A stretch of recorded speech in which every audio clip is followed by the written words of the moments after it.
Buy my novel, Escape from the Village, from major booksellers online. Go to escapevillage.com. Subscribe to my Substack. Go to fountainheadforum.substack.com. Thank you. Welcome to the Party Pal. This is Fountainhead Forum 153, and this is the second show with Daniel in Toronto. He was born in Argentina and raised there for about until his teen years, and then he moved to Canada, Toronto specifically. And we're going to talk about Javier Milei. He's been following Milei from afar, and of course is fluent in the language. So this is going to be another talk about Milei and see what's happened since our first discussion. It seems like it's been a long time because so much has happened. How are you, Daniel? Hey, Chris. Thanks for having me back. Yeah, it's great having you back on here.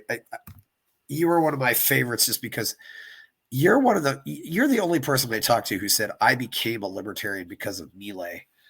And again, let's go over again. What do you think? Do you hear that happening with other people? I mean, do you have friends who were talking to that? I mean, because you still have some connections to Argentina.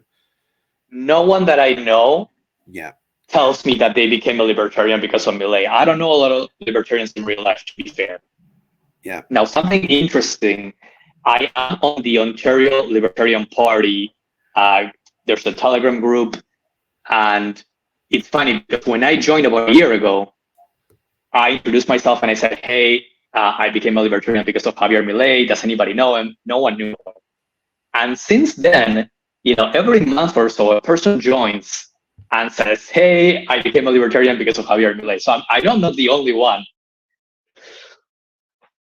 I just don't know them in real life. Yeah, and Milei is definitely getting out there. I was, I went down to Argentina for 6 days. I went to Uruguay for 1 day, and then I went to Peru, and his book was in the airport in Lima. So I thought, yeah, he's definitely getting attention outside of his home country, which I think is a great sign. And even one of my drivers in Peru knew about him, so that was a good sign. I think he thought he was kind of crazy, but it looks like he's getting a lot of attention down there. So I think that's great. That's amazing. When I went, the last time I went to Argentina in 2018, I already had been introduced to Javier and libertarianism. And I basically, every opportunity that I had to talk to people about it, I took. So I would take a cab and I would ask, "Hey, have you heard about this guy?" Almost like I didn't know him. In Argentina, there's also a lot of used book stands. And so I would ask them, "Hey, have you heard about this guy? Do you have his books?" And just gauge people's, feedback. If you go by Twitter, you would think everybody knows him because Twitter lately, all the libertarians are posting his memes and stuff. Right? Oh yeah. He's back in August, he reached 1 million followers, and now he's at 2.5 million. So he's definitely getting more and more attention. It's really great. I don't think it's far-fetched now to call him really the greatest libertarian we've ever had. I mean, nobody's got this kind of attention, and it's really great to see it happening in a country where they really need it. I mean, there was this article by Axel Kaiser who talked about him, and Axel, of course, was on my show a little while ago too. And Axel is a great guy, but I had the chance to speak to. He got to speak with Milei for about an hour on the 9th of December, and then, which was the day before he was sworn in, and now. And he says, Milei is already off to a great start. And then he was back in Buenos Aires. And Axel, of course, is Chilean, so he speaks the language. So he certainly is aware of this. Although some people say the Chileans do speak a different language, but yeah. And I met several well-informed friends, and they all concur that so far Milei is well on the way to achieving the unthinkable, putting an end to the century of collectivist decline. The line of the Andes, as Milei is sometimes called, has not wasted time. And he dramatically narrowed the gap between the official and the market exchange rates, which was 54%. Shut down no deficit already in a month. Yeah, shut down ministries. passed an emergency decree with 300 measures to deregulate, among privatization of all public companies, elimination of rent controls, we talked about before, the open sky policy, cutting subsidies to different sectors, ending import restrictions, deregulating satellite service, the reduction of the fiscal deficit moving forward. Public spending decreased by 30% in real terms, which is to the previous year and the previous month. The government is almost spending, a third less. I mean, when adjusted for inflation, needless to say, that is only the beginning. But I mean, this is definitely a great start. I mean, he's already cut more of the government than, probably any American president in 100 years. I mean, maybe not 100 years, but 90 years. I mean, absolutely. And according to Axel, also, Milei's popularity has stayed around 60%. Public support in the strong hand of Patricia Bullrich explains why demonstrations orchestrated by the infamous Argentinian unions have not been able to harm the government, if anything. Now, one thing we want to clarify too: he's just put out orders on on demonstrations where people are standing in the street blocking traffic. If you want to go out into a park and protest, or go stand on the public square and protest, there's that big lawn, in front of the pink house. You can stand there and protest. Just don't stand in the street. That's all he's saying. Exactly. Yeah, I think that's great. Interesting enough, I saw a video of what somebody was doing to street protesters. He had a truck, and he had but it has a diesel engine, which the smoke is awful. He was just blowing the smoke at the protesters. Said, yeah, that's one thing to do with it. Anyway, yeah, and he's done a lot. How can you say he has not done a lot? Oh yeah, he's done a lot. He's really serious about this. I hope that he keeps this momentum going. It's Daniel, I've got to say, after visiting there, I have a lot more confidence in Argentina than I do in America. I saw something. Obviously, there's still some work to be done, but still, I got to ask you one thing. You living in Toronto, which is Canada's most populous city.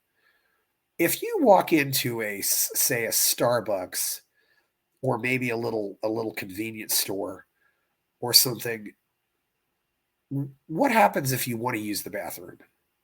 Can you just walk? Let's say you buy your coffee, and then you've already bought something. Can you just walk into the bathroom, or do you have to get a key code or get a key from the people? Most places you don't need anything. Some Starbucks in some areas you need a key code. Yeah. Like No Frills, which is a famous superstore here, you need an employee to enter the code for you. Yeah. Why do you ask? Was that different in Argentina? Because I did not see any of that in Argentina. Everything, I just walked into the bathroom. Now, maybe I would have seen that if I got into some of the bad neighborhoods, which I did not go to.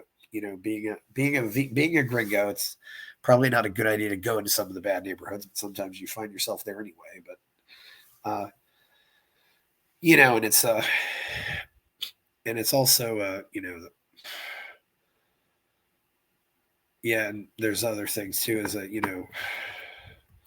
so I think that there's and then Axel goes on to this with Chilean President Boric has run the country into the ground, and now he's 70% of Chileans reject his socialist administration. I mean, and then some of these others. Petro in Colombia has a disapproval rating of 66%. I'm not that aware of what goes on, but it sounds like to me a lot of people in South America pay attention to what's going on with their neighbors. Is that fair to say or not? In the U.S., you mean? Well, Argentines may pay attention to the politics in Chile. Colombians pay attention to the politics in Venezuela. I mean, because they all speak the same language.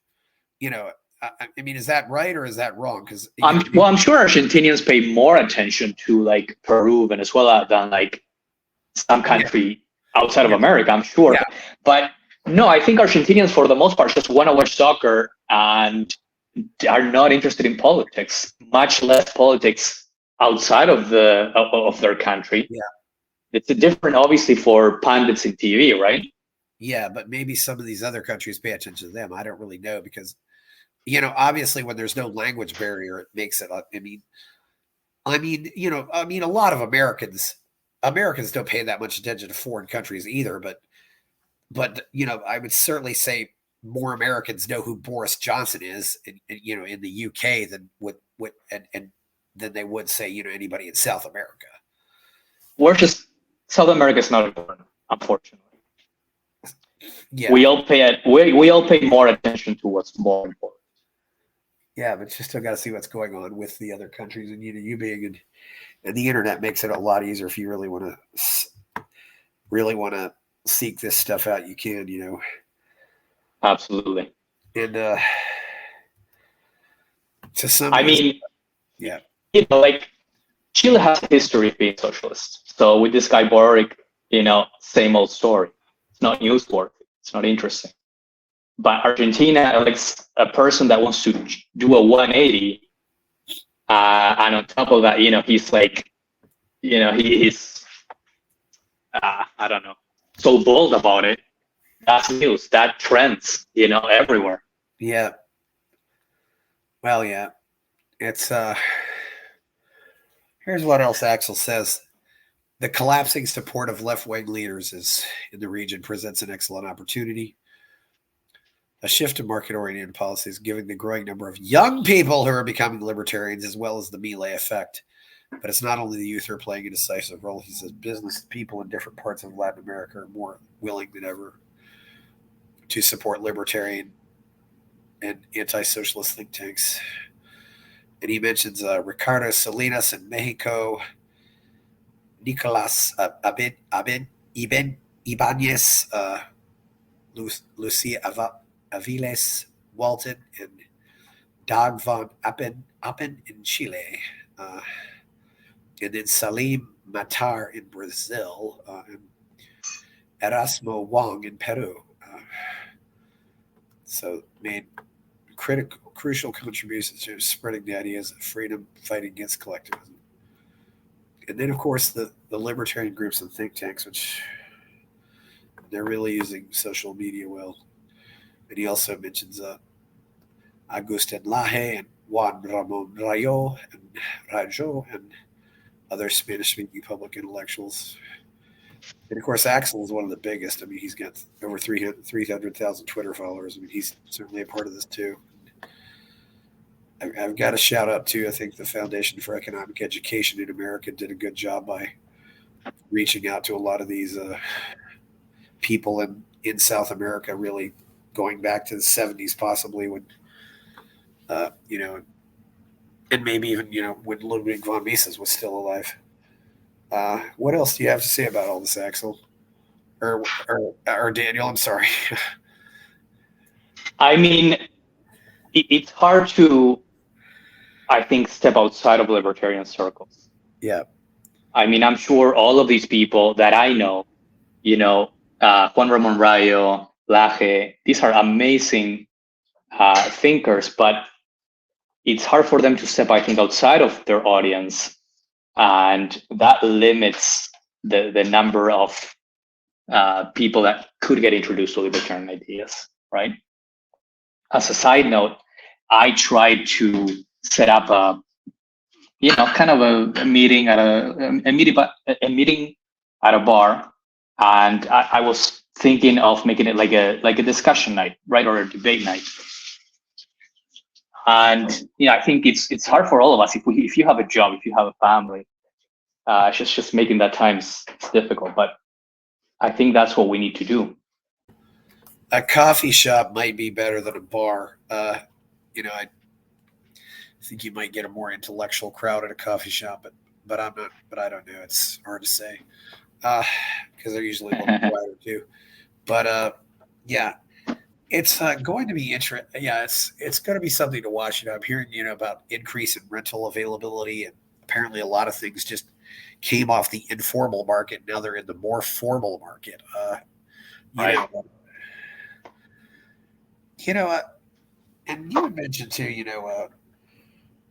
You also mentioned that one of Milei's students, was introduced into Orthodox Judaism. What can you tell us about that? Yes. I mean, I think a lot of people are surprised by Javier Milei's interest in Israel, his interest in Judaism, because he's actually, I mean, his personal kind of spiritual advisor is a rabbi. So he was born, I believe, Catholic, but he has a rabbi that advises him on, spiritual or moral issues. A lot of people find that surprising. He's told the story many times of how he became interested in Judaism. He basically says that he was giving private lessons to a student. He was teaching him economics, and this guy would ask him incredible questions. Sorry, I just have a distraction right here. So he would ask him really good questions, and Milei told him, "Where do you come up with those questions?" And the student explained that when he studied the Torah, that they would all debate. They would all, asking questions was encouraged. Typically, Jews don't just take the Torah literally. They take care to interpret what they think is the right way. So that's where it comes from. Yeah, and I think that's great. Many religions do not encourage people to ask questions. They encourage, but when you find one that does, you've found something fairly special. So yeah, I've not studied, obviously even there are different branches of Judaism, the same way there are different branches of Christianity. Absolutely. Yeah, it's and different and different gurus. I mean, different priests, different rabbis. I've said too. I think Milei should probably meet up with Israel Kirzner if he gets a chance, because he was also a rabbi and got his PhD under Ludwig von Mises, and although he's quite old right now, he's 93, I think, right now. But yeah, that would be. Oh, wow. Yeah, but yeah, it's he has talked about Israel Kirzner a few times. I think even when he spoke at the WEF. But yeah, I mean, yeah, right now, like these days, it's almost you can get canceled for saying that people of different religions maybe think different. The truth is, I was, I'm Jewish. I was raised Jewish, and in my household, they would always kind of encourage asking questions, debating. My parents did, and my school did, and not acknowledging that reality that different people, different religions think different. It's so ludicrous, right? yeah. I think that's great. Yeah, when you encourage people to, ask questions and learn more, not just follow the herd. It's being a unique person. That's ultimately what makes a free society. I mean, you have to have that in free society. Refer to a free society, people asking questions. And I think because everybody who does something new is a rebel. People ask me what's the symbol of America. I said it's Benjamin Franklin flying a kite in a thunderstorm, or the Wright brothers, getting their plane up off the ground and creating human flight. I mean, or Thomas Edison talking into his phonograph and saying Mary had a little lamb. It's absolutely. And I don't know if Argentina's had necessarily that legacy of great real inventors, but they probably had some creative people. Well, they certainly don't like questioning and debating on the left. I've never really got that impression on the right either. It's all just about we all got to follow orders and go with the crowd, which is I think with the right it's more just follow. With the right it's more just you have to follow the appointed authority, and with the left it's more like you have to follow the crowd. So it's you're right. Yeah, it's a different style, but yeah. The other thing too is contrasting. You've been in Canada for almost 20 years and you're an engineer up there, but do you think if there was a lot of progress, you might go back? If there's a lot of progress, I would like that. Yeah. I would, at the very least, like to have, some kind of summer house or something. Yeah. Um, Yes, of course. Well, I mean, houses are cheap there. I don't know, Well,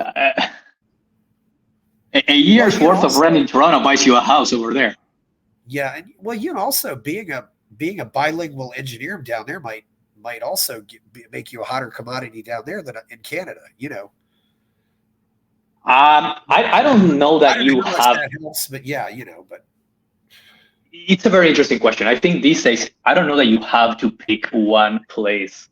Like, I think Canada is nice in many ways. One problem that I have is the healthcare. So you could travel to Mexico for healthcare. You could travel to Argentina, maybe. Then maybe when it's warm in Canada, you stay in Canada. Otherwise, you go to somewhere else.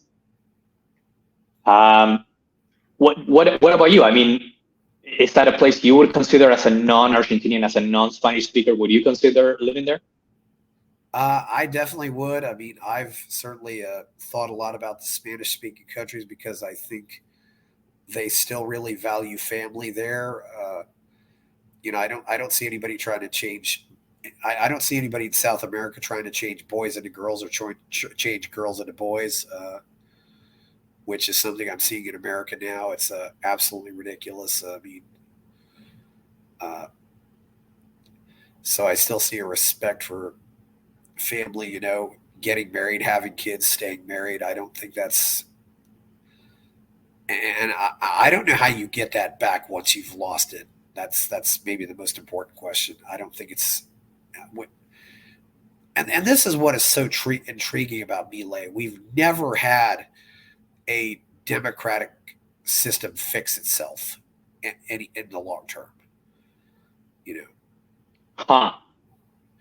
That's interesting. Yeah, I mean, we know how good we have some idea of how good government turns into bad government, but we don't seem to have any examples of bad government being turned back into good government. Usually the bad government just collapses in some very ugly way.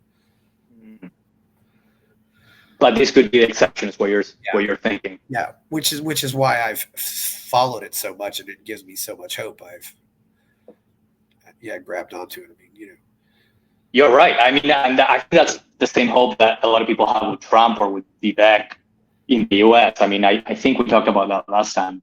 Personally, when I hear Vivek, there's a lot of things that Milei is saying, like slashing government jobs and bringing freedom back. I think Vivek.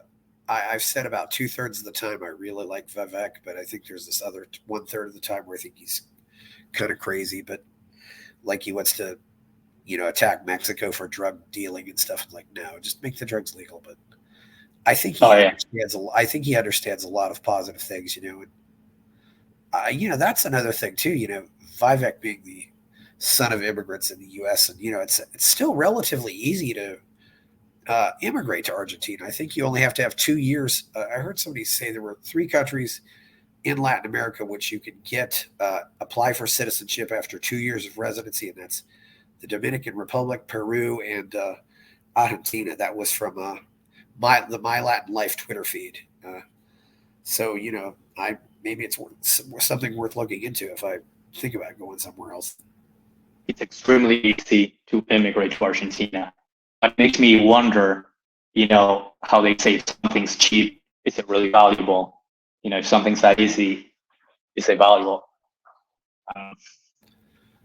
Food is cheap, but I've heard it's still hard to get other things, like car parts or other manufactured goods, that it's not necessarily that easy to get those things. Right. I mean, buying a new car is ridiculous. Yeah. That's one thing. That's one thing I'd say, to be really cool and come out of this. Maybe if somebody, has the, gets, if things stabilize it. I realize that there's no car company that comes out of South America. It'd be really cool if South America got its own car company, not like Toyota or Ford opening a factory there, but really if they had their own car company. I think that'd be great. Maybe call it Milei Motors or something like that. It's just, I'm really rooting hard for this. I think that would be really cool if you could say, and Argentina is a large enough country that it could really have its own manufacturing base. I think, look, I think we don't have the right work ethic. Honestly, we don't have, and I feel like we've lost so many energetic, smart people, brain drain, right? I mean, it's not a matter of debate, right? I mean, if a country's poor, if a country restricts freedom, if a country restricts how much money you can make, well, all the ambitious people, the smart people, the hardworking people, they're going to go somewhere else. That has been going on in Argentina for a while.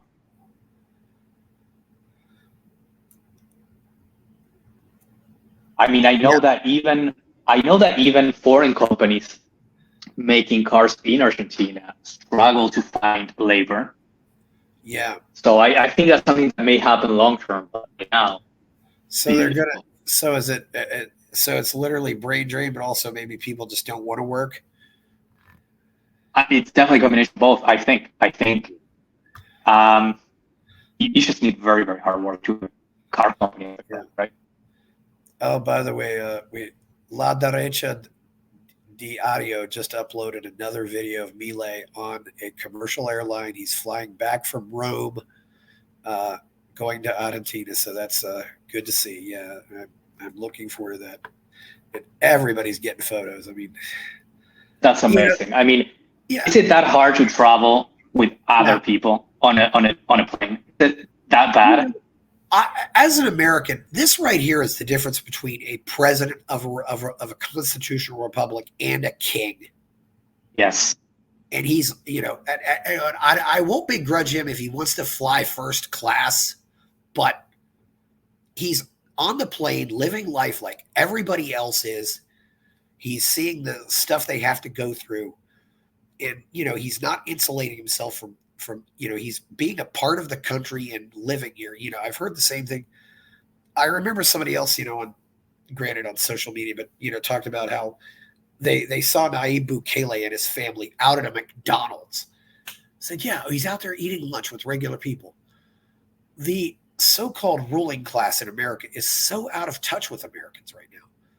And even some of the governors of some of the states are out of touch now, not just the president in the White House. It's like they just live in a different world, and you can't do that. It doesn't work. Well, I agree. They're completely out of touch. They're also complete hypocrites. So I was watching this podcast with PBD. I forget his name. Patrick Bet-David and Bill Maher. Bet-David, yes, yeah. Patrick Bet-David and Bill Maher. Yeah, I know who Patrick Bet-David is, yeah. Have you seen the one with Bill Maher where, Bill Maher is talking about liberals and their ideals and, saving the planet, right? And then PBD asked him, well, do you fly jets? Do you fly in private jets? He's like, yeah, but that doesn't make me a hypocrite. I mean, this guy thinks you shouldn't be allowed to fly plane or that you should limit your environmental impact, but he's traveling on a plane. Yeah. Right? Like in Toronto, I can't get a plastic straw at a restaurant. But these guys are traveling in jets all the time. They're traveling in motorcades. It makes no sense to me. I don't know. Yeah, traveling. Yeah, I always refuse straws anymore anyway because I don't really see any need for them. And I guess I do see that as, hey, this is my small contribution to the environment. But if a bunch of us do it, it will make a small difference. But I think it's really here's a guy who just did, and the Kirchners and people before him to do that. It's interesting, but Milei is apparently going to be at the Conservative Political Action Committee's CPAC, I believe that's CPAC.org, but he's going to be at their conference in a few weeks. Apparently, where is that? Because I know that he was in Mexico, I think, last time.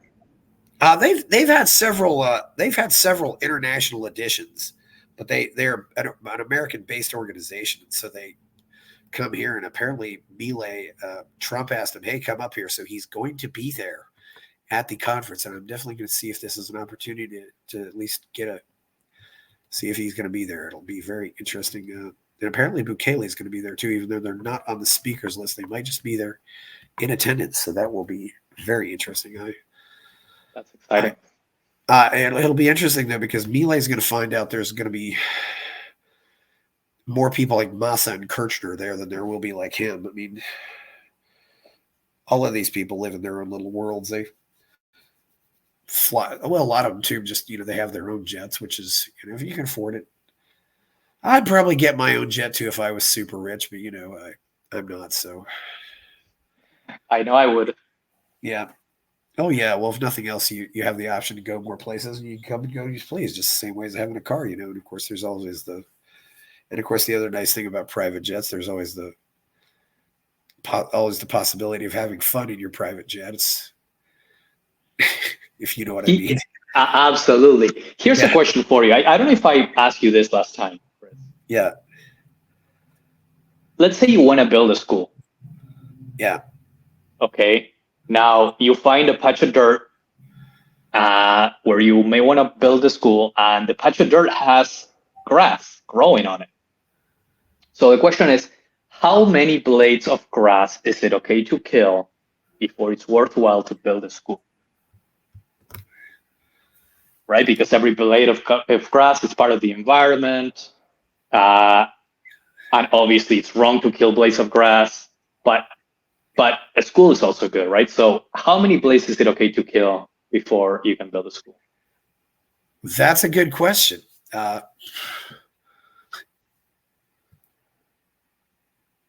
don't know how you answer that question, because grass doesn't necessarily produce that much oxygen anyway. You're better off. Grass is actually also high maintenance. People say you're better off having ivy or shrubbery instead of grass if you want to produce, really help the environment out. Like I've been to the Amazon rainforest, and there's not and when everything's covered in trees, there isn't that much grass. It's only, but I know what you're saying. How do you determine this? And I don't know. Exactly. I mean, it could be a highway, right? A highway. Now you are occupying a lot more land area. I do think that if you have people who have a lower time preference, they're going to be better stewards of the environment. I mean, I don't want to, if I have a farm and I want to get healthy crops and good crops and sell my crops, I also want my grandchildren to be able to do the same on that same land. So that gives me a low time preference. Whereas if I don't own any property and I just go from place to place, I don't really care what happens to the land I use. Right. Things like one issue I think that doesn't get talked about much with the whole environmental issue is desertification. I mean, the people tell me the Sahara Desert is actually growing, that it was once a grassland. I don't think turning grasslands into desert is a positive thing at all. It's negative all around. It's got a bunch of enormous consequences. It just comes from really not being very smart. But that's just kind of like, that's what bothers me about the whole government imposed environmental regulations. It's like, okay, my plastic straw harms the environment, but how much? Who makes a decision to allow certain things or not allow certain things based on their impact? Well, they're even making biodegradable straws and stuff like that too. It seems like to me a lot of policies are more just about making the champions of these policies feel good than actually solve any problems. And socialism does seem to be so much about feelings. And the thing that gets me to, and American socialists, will say like, we need to forgive student loans. We need to, give everybody health care, but they don't ask, why did this get so expensive in the first place? Yes. Which seems like the most logical question to ask. If you want everybody to have something, the most effective way to make it so everybody can have it is just to let competition make it cheap. Absolutely. What's the root cause? They're going after, they're patching something instead of fixing the root cause. Yeah, that's one thing too. I think, that sometimes maybe it is good. that's one thing I think that's been good for the Americas is food is cheaper here than it is in Asia and Europe.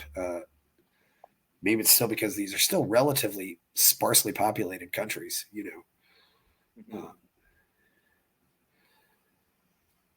just as, and in some ways, Canada and Argentina do have one thing in common. Argentina has the area where you go down to Patagonia and get close to the South Pole, whereas in Canada, you can, of course, go to no man's land and get close to the North Pole. Yes. Yeah. Of course, it's not. Of course, it doesn't get to the ocean, but yeah, it's a lots. I've yet to make that trip. I've heard it's very interesting over there. You can see the Northern Lights. Where in Canada, you mean, or in Canada? Yeah. Yeah.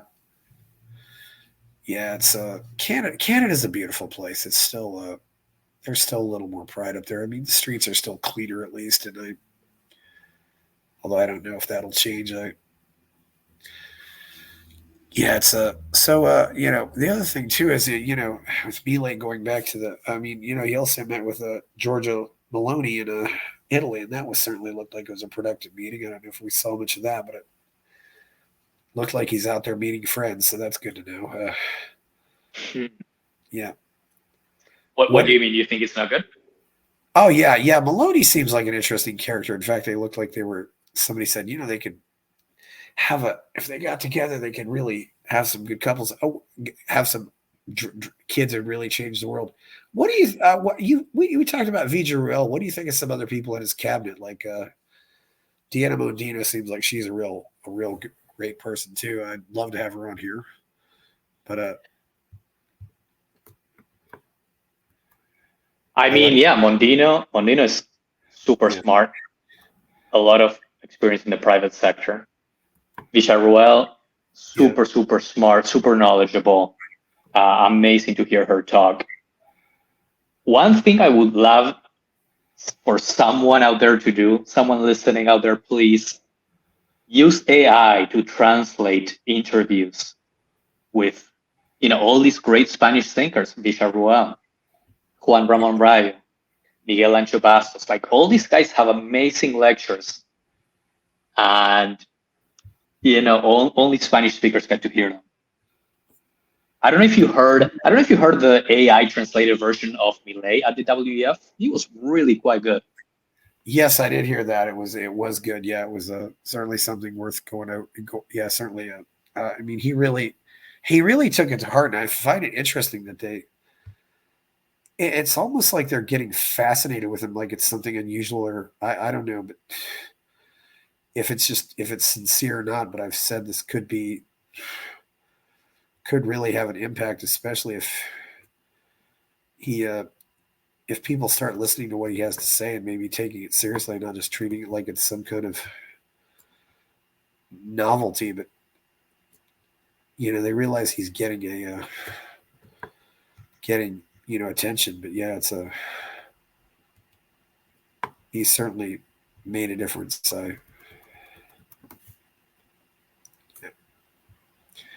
What else have you noticed so far that we haven't talked about? Well, look, the main thing that comes to mind is a personal anecdote. I was in the States last week. I was at a construction site for a high-rise tower. Pretty large project. And I gotta tell you, 90% of the people working on this project were Hispanic workers, I think. And I think 80% of those undocumented. Obviously, I was happy because I like talking to them. I like, hearing their stories. A lot of them are happy to be in the States and be working. But I'm telling you, 90% of the people working on this project were not Americans. Like, people are pouring in. Like, I see this on Twitter, and it just seems very, very scary, how they want to give immigrants, undocumented immigrants, voting rights. I find that very, very interesting, especially as a libertarian. I'm not 100% sure how to think about this from a libertarian standpoint. America is not libertarian, so they have rules, and I, for the most part, believe in following rules. I wonder what you think about that.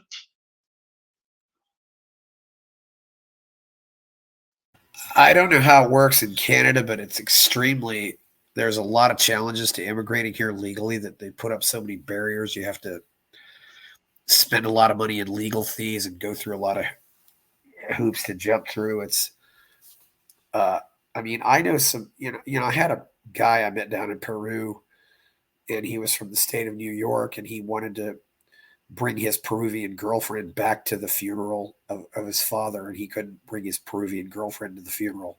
She just wanted a 2-week visa. So there's a lot. It's a very broken system, like a lot of things.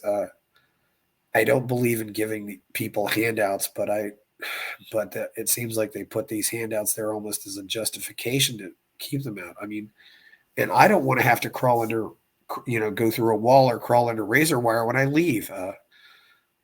It's getting harder and harder to travel, period. It's, I think also, if you have a healthy culture, you're going to attract great immigrants. If your culture is sick, you probably won't attract the best immigrants. And the idea is to fix the culture, fix your own culture. It's, Vivek Ramaswamy. I mean, his parents came here as immigrants, and really some of the most patriotic Americans are kids of immigrants. Yes. I don't know how it is. I don't know how it is in Canada. Canada has its similarities, of course, but can't. And I know it is pretty easy for anybody from the other Commonwealth countries to get into Canada, I believe, right? I mean, so if I was in Australia or New Zealand or even Kenya or Tanzania, I think it's fairly easy to get to Canada, but I don't know about the other countries, but yeah. I think it is fairly easy, probably easier than to America, but still, I mean, why is no one talking about reforming immigration laws? Yeah. Why is no one? Well, I mean, in Twitter you see a lot of it, but I think in real life people don't talk about, hey, they're just importing voters. Yeah. I mean, as an American, it's just not concerning. Do you think people talk about it enough? They talk about it a lot, and the whole thing, and I can also say too, my worst experience ever entering a country was entering Canada. When I lived in Ohio, and I was going to Toronto, I just got in the car, and they finally let me in, but they definitely do not like it if you don't have any kind of a hotel reservation or anything. I've noticed that. Wow. And I, having worked in the hotel business, my plan was just to drive until I felt like it was time to stop and just, walk into a hotel and get a room. But they did not want that at all. But I eventually got in, but that was probably the the one time I really feared I might not get in, when I was at the wow. And that was entering at Port Huron. Interestingly enough, too, that was actually about a year before the World Trade Center. You did not have you did not even have to have a passport at the time. Wow. So I think sometimes also traveling as a single male, I don't know if that has an impact, but they figure maybe you're doing something illicit or something like that because you're a single male. I don't know. It's hard to say, but I could understand now, but back then I didn't think that was the case. Yeah, I don't. Maybe I just got somebody. Maybe I was just having a bad day. You never know. It's, another thing too with as an American, I've noticed also with my 2 recent trips, if you're flying back into America, you first of all, you go into any airport, you go through the typical security check, just to get into the airport. But now, the last 2 times also, I go through this security check before I board the plane, and it's just like going through security again. For example, you can't take your water now. They don't want you to bring water onto the plane, even though it's water that you bought in the secured area of the airport. That's strange. Yeah. I don't know. Yeah, it was two different countries. I mean, but if you've got like a 10-hour flight coming back to the US and you can't buy water at a store and bring it on, I mean, or snacks, because you got a flight like that, most people do want to bring on their own snacks, but can't do that anymore. I don't know what's, and I think they're going to make it harder for people to leave and just make it harder for people to get out. If you're in favor of closing the border of your country, you're really basically saying that I think my country is safe and it's going to be fine, because closing the border makes it harder, takes away your own options. It's right. It's very hard to close the border. You're a dual citizen, right? Yeah. Yes. Yeah. So yeah, that's worth pursuing if you can. I mean, it's not my parents, my grandparents, and all my great grandparents were born in the USA. I don't really have an easy access to one. I'd have to get it through other means, either through investments or through going through the long rigmarole. And of course, it still involves hiring a lawyer and all that stuff. But yeah, no, I hear you. Yeah. By the way, I've been listening to a lot of lectures. Anybody interested on I guess it was the Patriot Act, right? That introduced all this, a lot of this TSA, right? And Judge Andrew Napolitano on the Mises Institute has really interesting lectures. Yeah. On the constitutionality of all of this. Very interesting.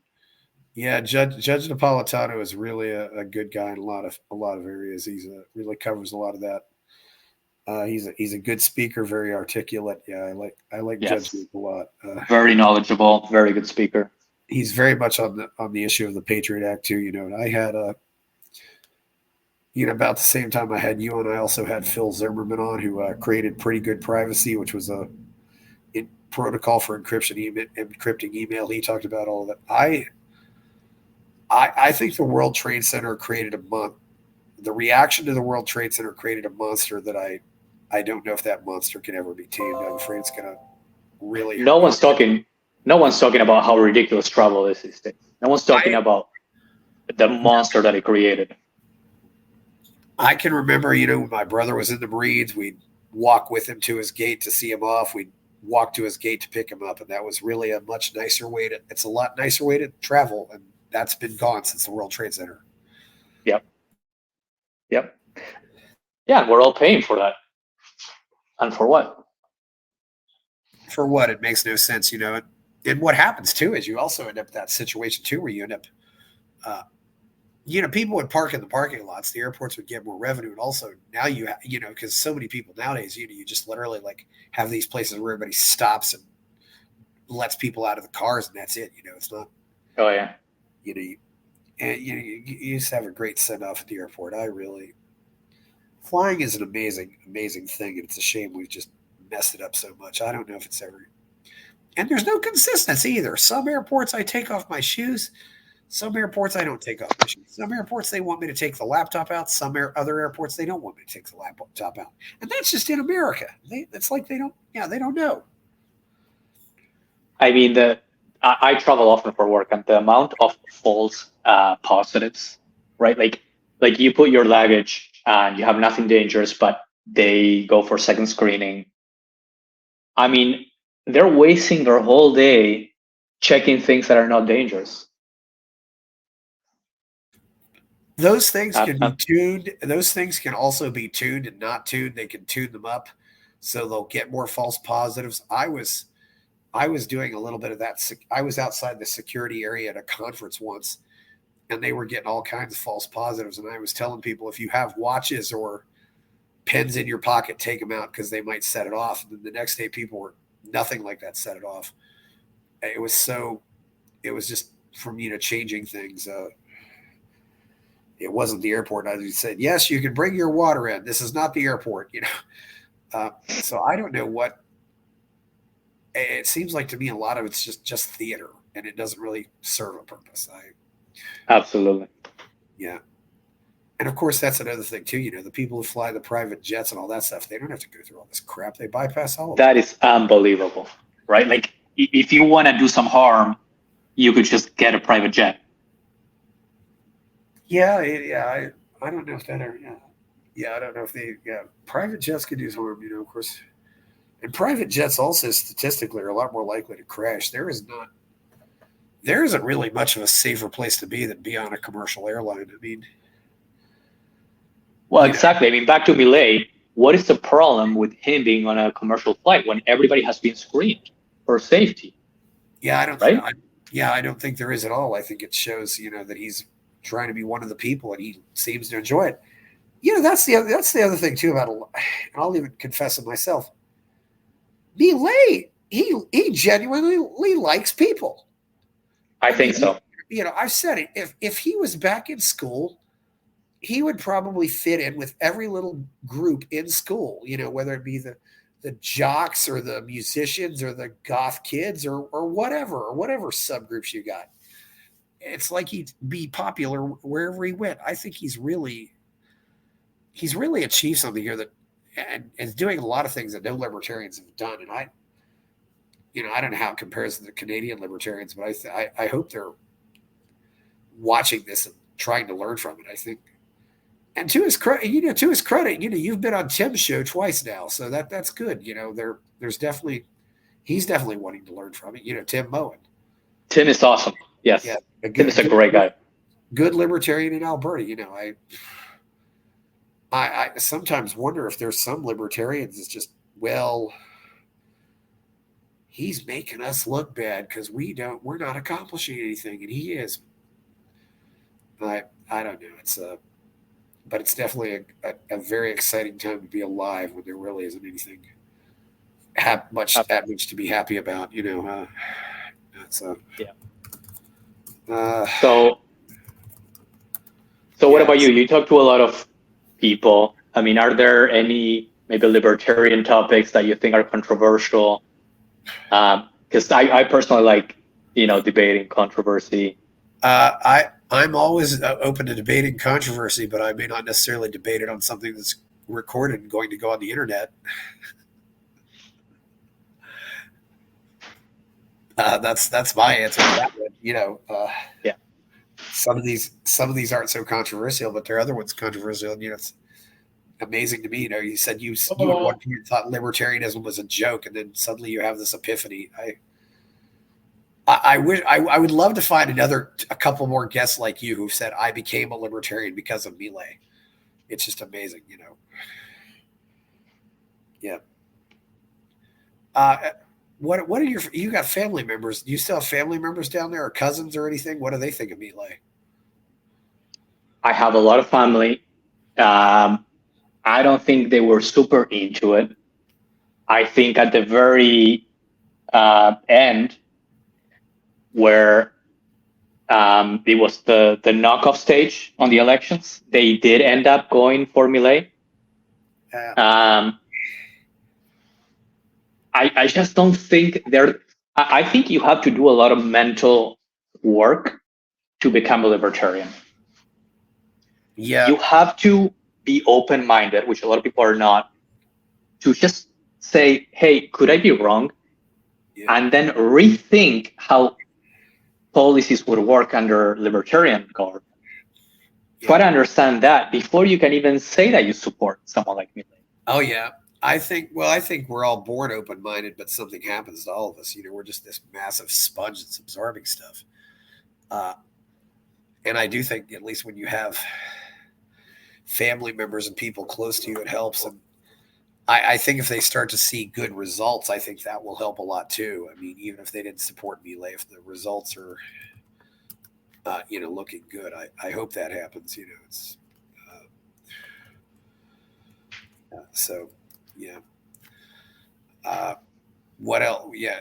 And what do you think the state of Canada is right now? It just seems like it's getting better or getting worse, or.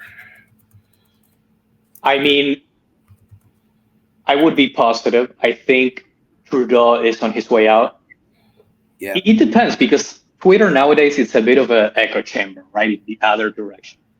So when I look at Twitter now, all I see are people complaining about Trudeau, talking about all the scandals, the corruption.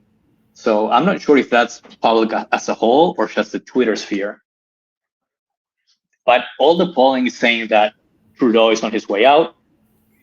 This guy, Poliev, is on his way in. I like this guy. I don't know if you've seen him, the leader of the Conservative Party. How do you spell that? Ooh, it's French. I don't even want to try to spell that. Yeah. Pierre Poliev. He's a young guy, pretty smart. So that's good news. I think that's good. But there's definitely a lot of damage to repair. Leader of official opposition in Canada, is that what he's called? I guess so, yeah. I think I found him. Yes, he's a.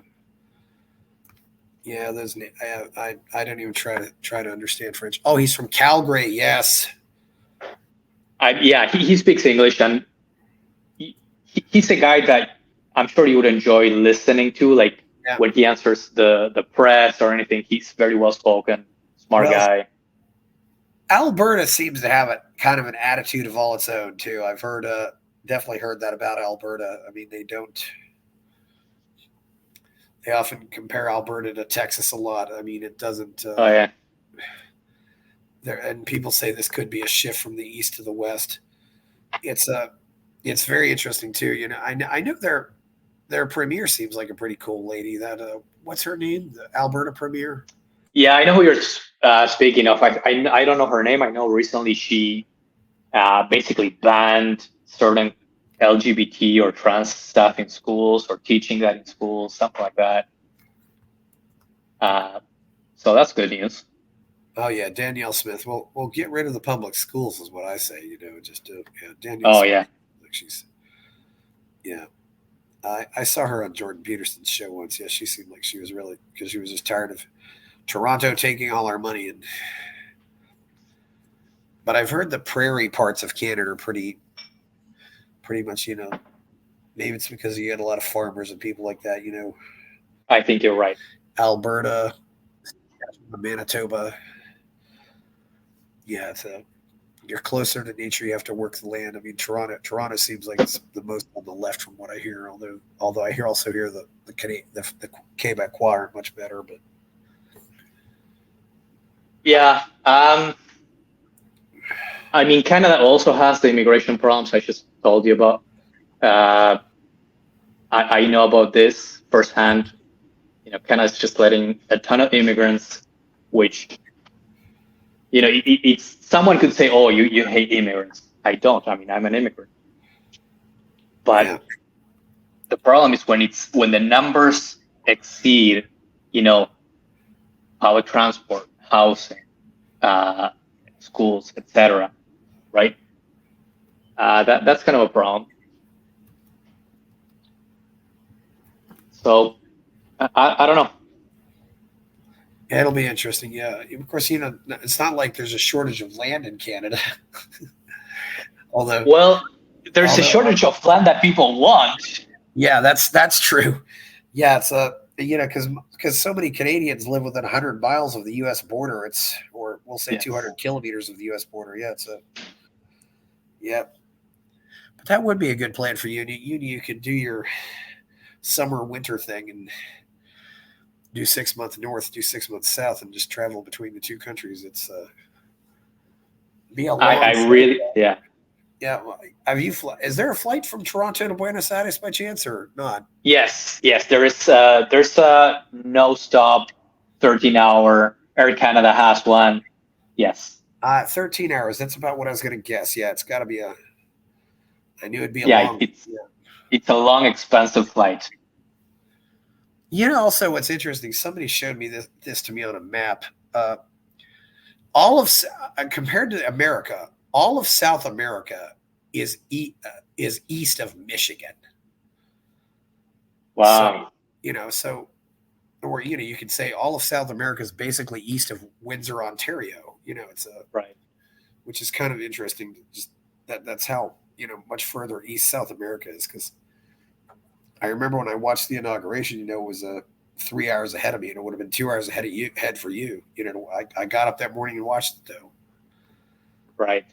That was a great ceremony. He got in and he signed the paperwork and did all that stuff. It was really It's really I really enjoyed that inauguration. I think that was special to me. And then and when it was all said and done, he got in a limo and went back to the Pink House, which is where the president resides. There's lots of beautiful architecture down there. I think there's a lot to be optimistic about in Argentina, and I think it's going to be great. Yeah, I guess every time Milei's on the plane too, it's going to go on social media. We're going to know.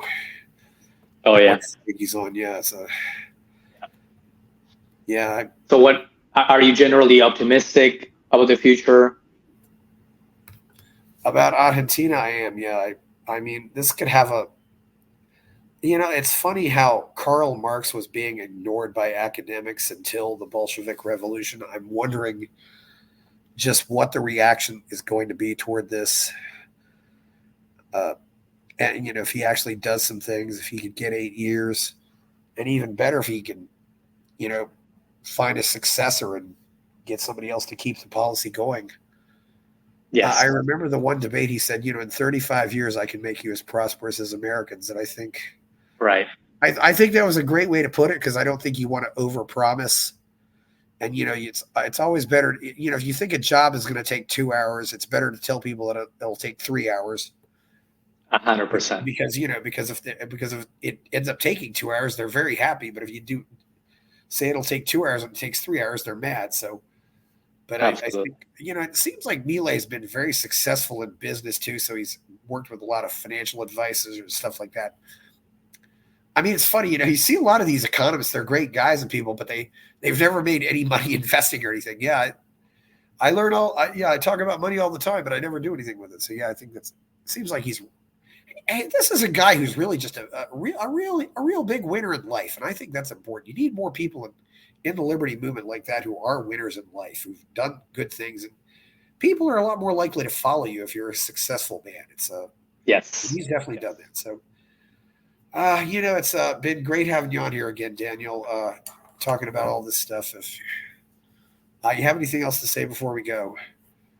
No, I think, I'm optimistic in general.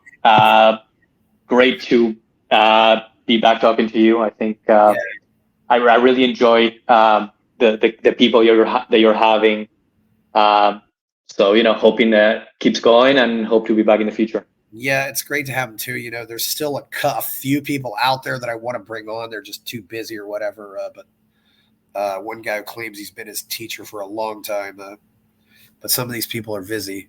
And that guy wants to be on. Also told me he's going to Venezuela and he doesn't want to do anything political going to Venezuela. Huerta de Soto? No, not Huerta de Soto. I don't want to say any names like this. So, but I know people. I know people that if they go back to, I have at least one Facebook friend that if he goes back to Venezuela, he'll be arrested. I know other people if they go back to Russia, they'll be arrested. So I try to be wary of those because we're not at that point yet, thank goodness. But yeah, so please like the video, subscribe to the channel, go buy my novel Escape from the Village. I'm Chris Baker, and thank you, Daniel. We're out.